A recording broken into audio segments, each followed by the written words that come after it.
Secretly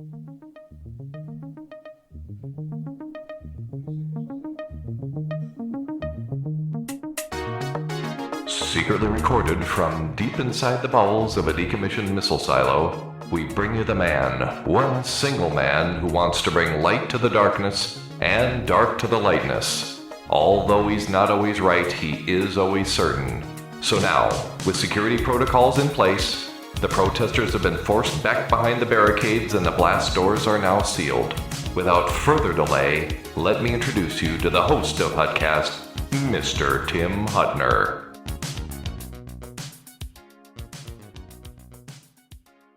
Thank you, Sergeant-at-Arms. You can now take your post. Happy Sunday from Hutcast. We've had a little vacation, had some family issues to solve, but we're back, and today we're going to talk about, well, kind of one thing, and it's going to be emergency room protocols. Emergency room, what happens when you go, and what should happen, and why you're there for some reason. I mean, whatever your reason is, we're going to talk about that tonight. So, again, happy Sunday.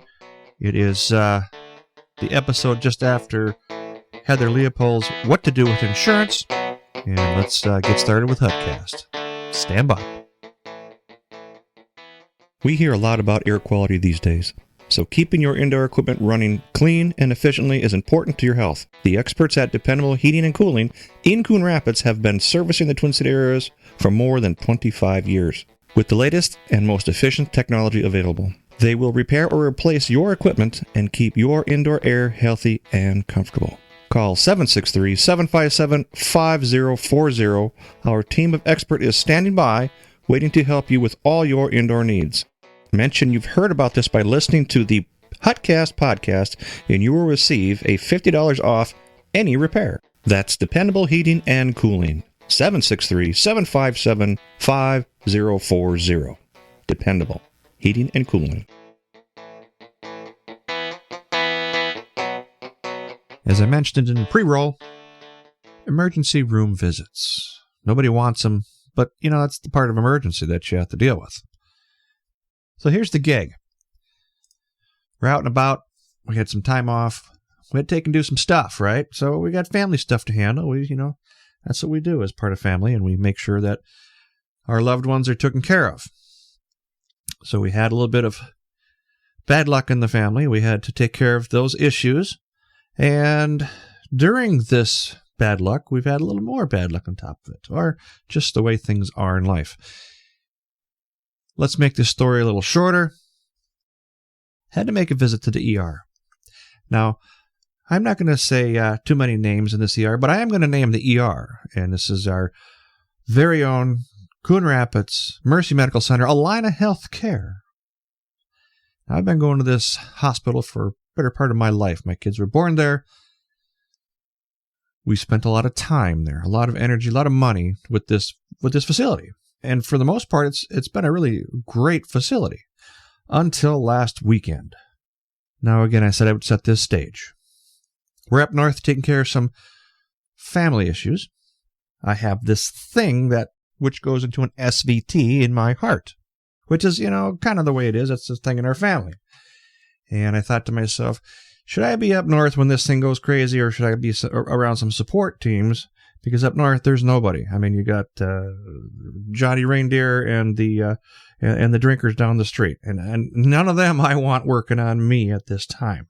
So I told the wife, I says, pack it up. We're heading back in because I just don't trust something up here. And we get back to the cities. And it's a 2-3 hour drive, depending on how fast you run. We're leaving at 9:30 at night. So it's one of these max deer time. And you have to have every light on in your truck so you don't run one over and be a statistic. Head back, drop our stuff off at the house, come back and say, okay, well, now we got to go in and we got to see the professionals. So here's how this night starts. We get to ER. Now, mind you, Coon Rapids is a small town just out of Anoka. Pretty good sized town, but I mean, nonetheless, it's pretty much suburbia USA. I get to the front desk, and as I'm walking in, I get accosted by this gentleman who thinks that he has the right to start asking me to give him money, give him my phone, What's Domino's number? End quote. He says, what's Domino's number? I looked at him like, okay, moving on. Not even going to pay attention to this puke. Hey, I see your phone. Let me borrow your phone. And then I looked at him again. Didn't say nothing. And he looked at him again. And he says, how about I take your phone? I'm thinking, why not? Come take it. Let's see how that works for you. As we say in the world of things, FAFO. Look that up, everybody, because you're gonna find out that that's a real thing.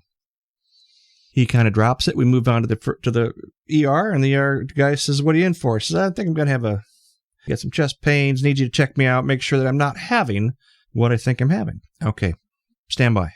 Puts me in the waiting room for about 5-10 minutes, which was pretty normal. But usually when you walk into an ER with chest pains, you're the guy at the front of the line. Not that you're any better or any different. That's the way they've always done it. I've been there a couple times for that issue. Go in the back, and the gal starts asking me questions. She puts me on the EKG. She says, "I see nothing here. But you know what? Don't worry. We're going to have to take some blood and make sure that there's another way of testing in case you're having a heart attack. Go wait in the waiting room." This is almost around midnight. And we're looking at this clock going, okay, this is new. Usually, the gal said we have 2 in front of you.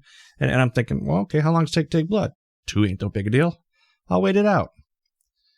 So about 1:30, we're looking at this going, okay, here's what's going on. We still haven't seen nobody.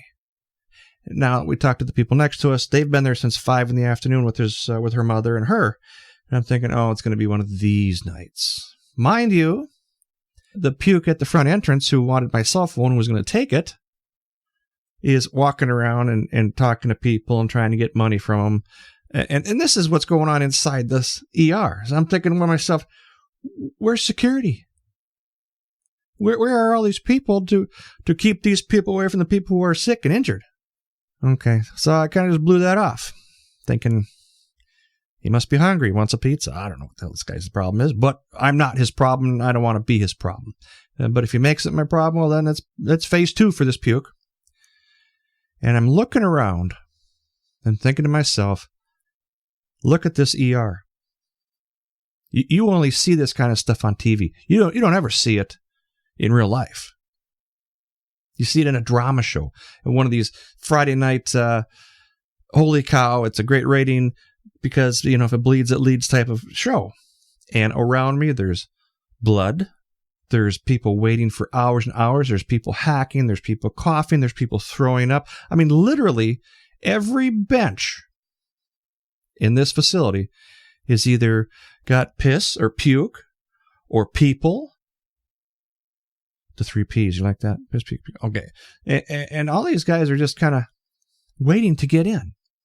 Now, mind you, here's a guy on the other side of this bench that I'm on. There was no puke, I don't believe. I mean, other than all the food on the floor and the wrappers and all the... I mean, it was literally looked like something you'd see out of an apocalypse movie with all this debris. And personally, I'm not done raising hell with the hospital on this one. And this guy behind me, who must have been there for, oh God, a heck of a long time, because I'm kind of feeling sorry for this guy, says, "If you don't come get me, I'm going to kill myself." Well, the only thing he's going to do is pull his catheter out and then be more piss around on the floor. And he's behind me, and the wife kind of gives me that look like, okay, how is he going to kill himself with a catheter? Which I don't know. Then finally, the squeaky wheel gets the grease. Security comes out and talks to this guy. He said, "Mr. So-and-so, we've had this conversation. You're not going to be killing yourself here tonight. This is not what we're doing." Now, wouldn't you think, common sense, again, this is a show, it's kind of a common sense show. If you were that guy talking that way, wouldn't you just say, hey, let's pull this guy into a different area. Let's get him away from the other general public where he can't be a problem to himself, someone else, whomever? They didn't. Let him sit right there, put him back down. 10 minutes later, "I'm going to kill myself." That is my ER. And at this point, we're trying to figure out, okay, is it just us, or is this like a normal Saturday night at 10:30 to 1 in the morning, 2:30 in the morning? Is this a normal thing? But I'm looking around at the staff. Now, they had the look of tire in their eyes. They couldn't move fast enough, but that when they were moving, it was just like they were moving in slow motion. They're trying their best. They whatever it is, they're not getting paid enough, I can tell you that. And they're trying to get these people in, out, and through. But, I've been in ER like more than once in my life, and probably for the same reasons, but you don't have this much delay between patients. Security's coming in, police are coming in, ambulances are coming in from the emergency side, which is just down the street or down the road from this, which is kind of kitty corner on the building. So they get these guys, they roll them in, they do a triage on them, and then they put them with the rest of the people. Well, if you're calling 911 for an ambulance ride to Mercy, Coon Rapids, Minnesota, to sit in their lobby with people like this, who are all sick and injured, of course, I get that. Why are they putting them together? Is there no other staging area for the emergency people? Is every bed full in the emergency room? And let me tell you, Mercy has a very good ER. I mean, the backside of it is. The front side, I'm absolutely disgusted with. And I've paid these bills. So the backside has some pretty good people, pretty good staff, the top notch. But what good do they do you if you're not going to get in to see them? If you're that guy who's on the backside of this going, you wait here until someone we can get you, and we get you, well, then you're stuck. So with these people, all jumping around and trying to get stuff done, and again, my heart's out to them. I don't know if you're understaffed. I don't know if some of the people who wouldn't take that jab and you fired them type of thing happened on there. You know what? I don't know. So in my head, I'm racing around different thoughts. Okay, if I actually did have a heart attack and I'm here with you guys and I die out here, will you give a shit? Because I do. I kind of don't want to be the guy laying in someone else's whiz out here and puke and all this stuff and McDonald's wrappers and food wrappers all over the place. I can only hope that somebody with all my listener base who lives in Coon Rapids, who runs a hospital by Allina Health Systems here in Minneapolis, takes a listen to this and just understands for a second. I do understand with the shortages of people, with the staff shortage, with all this stuff. If they're leaving your industry, I get it. They leave my industry as well. Where are these people going? What are they doing in life? But I can tell you, I was completely and thoroughly disgusted in the system in which I have paid into my whole adult life, that this was the way I was treated, as everybody else in that room, that they were treated like this. How do you fix this? I don't know. I do believe that everybody's so sick and tired of walking into ER just to get put on hold that they push the ambulance button. Hey, 911, I'm sick, haul me in. Because they get different preferential treatment. Perhaps. And everybody's doing it. Everybody's learned that trick. Here, I'm sick. 911. They bring them in, and then they put them out in the waiting room. Doesn't sound like an ER to me. And isn't there rules for the ER? Isn't there some kind of a rules that if you get hauled in on an ambulance, don't you go to the front of the line? Or get seen? My father-in-law was up in a Cambridge area. He had the same situation in their ER. I don't know what system that is. They did the same thing. They couldn't get him in. They put him in the waiting room, and they sit there. Now, this guy's a 78-year-old guy. He ain't going to sit there long. He's always going to the bathroom. There's just a number of things that you don't let elderly people sit in an ER. 4 or 5 hours later, you know, there's a problem. And the nurse told my sister-in-law, well, next time call 911. Well, that's the trick. That's the trick up there. I don't know if it was Cambridge or Zimmerman area, north of Zimmerman, whatever that hospital is. It's kind of a thing, and that's what they did there. And they're not a level 1 trauma center like Mercy Medical Center and Allina Health.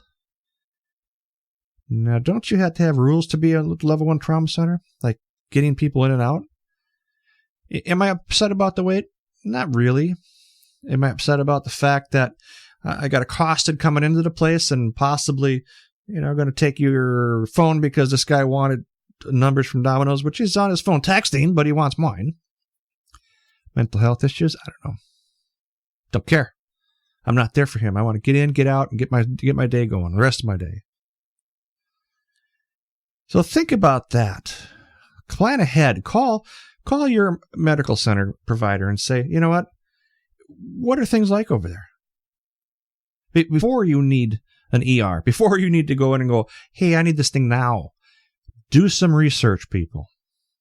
Now, the gal who was sitting next to us with her mother-in-law for 6-7 hours in waiting room said there was some kind of an app, emergency room app. I don't know. The wife was talking to him, and it'll tell you wait times on this app, which I never knew existed. But hey, why not? This is technology.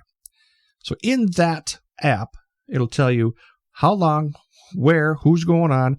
Now, again, be very careful how you pick your hospitals. Ours, we certainly have to have cath lab in case something happens. We're a heart issue. If you cut your finger, I would imagine the guys up in Zimmerman area will be okay. You don't have to sit there. They logged me in. They logged me into the system, and they says, okay, come out here and wait. Put the band on me. And after about an hour and a half, 2 hours of waiting for someone to draw blood, I was under the impression that this is not going to happen within this day. Now, from 11 o'clock to 1:30 to draw blood and then let you sit there, I cut my wristband off and off I went. I'm not playing this game with these people. We're not going to have this here. If I'm going to die, it's going to be not with these guys. And then they could blame something like COVID. Oh, he had COVID. Well, if you didn't have COVID and you got into that ER and sat there with these people hacking on you, you're going to get it. Needless to say, I ran a test and make sure I wasn't COVID positive, which I wasn't, luckily, thankfully, because that would be kind of sucky to have heart issues on top of COVID issues. And then they can call me COVID-related death and collect more money and whatever that crap sandwich is. So I don't know what's going on in the rest of the world.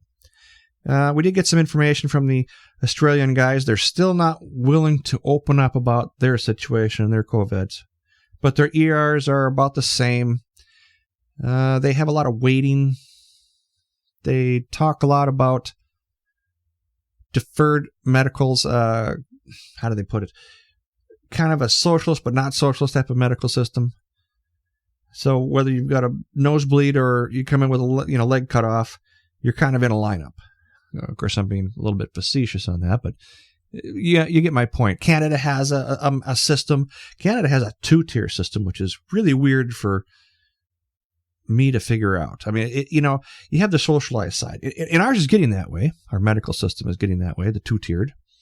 You have the guys that can afford it, and they write big checks, and they get their stuff done, or you have the people who can't afford it, and they're on a program that goes in and says, hey, you get this, stand in line. He gets that, you stand in line, stand in line, stand in line, stand in line, wait.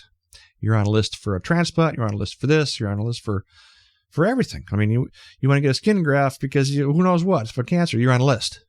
And if in the meantime, if it metastasizes and gets bigger, you're still on that list. We're down here, I mean, in the U.S., we don't have that. We didn't until Obamacare came in, and they really cared. So the Obamacare says, hey, we're gonna free medical for anybody. You're gonna have pre-existing conditions. We're not going to cut you off. I don't know. Trump was working on that. I don't know where he got any traction on it. But my ER, again, is not the ER I've been to my whole life, my whole adult life. Mercy Medical Center, Allina Healthcare, Big F. Now, again, in their defense, they haven't always been this way. They've been spot on. They've done an excellent job for years. I am hoping this is just a disruption in service. Now, my heart doctors over there, good guys. They take care of me. When I told them what I went through, they couldn't get me in fast enough. So the pulmonary guys, the heart guys on the other side of the hospital, hey, we'll see you tomorrow morning. Can you get here? They rocked it. They just, hands down, made it happen. Hats off to those people over there. I love you. Thanks for keeping me alive over there. But the ER, I'm pretty disgusted. I'm pretty sad that this much effort and energy goes into an ER to make it look like that. And if you are listening, and you guys are the ones that control this, shame on you. Shame on you as a hospital. Shame on you as a level 1 trauma center. Shame on you that you would do this to your base. And shame on you for not putting people in places like security teams when people are trying to kill themselves or trying to accost you and steal your cell phone on the way into the hospital. Makes you think, doesn't it? I'm kind of disgusted in all that. Personally speaking, I'm going to have to keep hunting around for a different hospital. Someone that can do level 1 trauma. Someone that can do cath lab if we need it. You know, again, with heart issues and the genetic heart issues, you're just kind of the way you got to do. You got to plan ahead. So if this is you guys and you are listening, please send me an email, because I do plan to take this a little bit farther than just me venting about it on the rest of the world to listen to. Again, for you guys out in the rest of the world, what are you doing? How do you do things? Hit me up on the Facebook page. We have started the Twitter. That's right. Hutcast is now on Twitter. And we are on what else? We're on Rumble, TikTok, Instagram. I'm trying to figure out how to link all my accounts together so you can just go to one and say, hey, I got a hit. So send me some information, some notes, you Australian guys. Let me know how things work down there. Hey, is it like this? Or how would you? I might see like this. You just put it in a ball bean, shrimp on over. Whatever that is you guys do. I love it. I love that accent. The Euro guys, I don't know about your system of medicine. I can only assume it's somewhat similar. I have nothing in the Japan world. Not too many listeners. I got like some stragglers. But if you're over there listening to me, what do you do? I mean, how does it work over there? Is your emergency room just kind of jump in and do what we do over here and hope we can get things through? I don't know. Okay, working on some guys for some future programs here. We're trying to get the ex-St. Paul prosecutor on. I won't say names yet because he's not committed. And if you're listening, I would sure like to get that conversation going. Let's see what else. The engine programs went pretty good. So, you guys, hey, thanks for chiming in on that. You're listening pretty well. The numbers are great. More so U.S., not too much off the shore. And if we have a chance, I'll try to get one more show in before the end of the season. I'll try to do this every Sunday. And if we can have some common sense, please send it my way, because I have seen not much of it this year. All right, Hutcast, short show today. Reach out to the sponsors. We appreciate every sponsor we have, and we'll catch up with you soon. Hutcast will be signing off for a 29-minute show. And again, thank you all for listening, for participating. Remember the social pages networks. I have them everywhere. Let's keep common sense common. All right, Hutcast signing off. And that's a wrap for Hutcast. Hutcast is, again, a pragmatic approach to seeing things how some people see them. If you like our show, give us a thumbs up on the Facebook site. Again, for Hutcast, thank you again.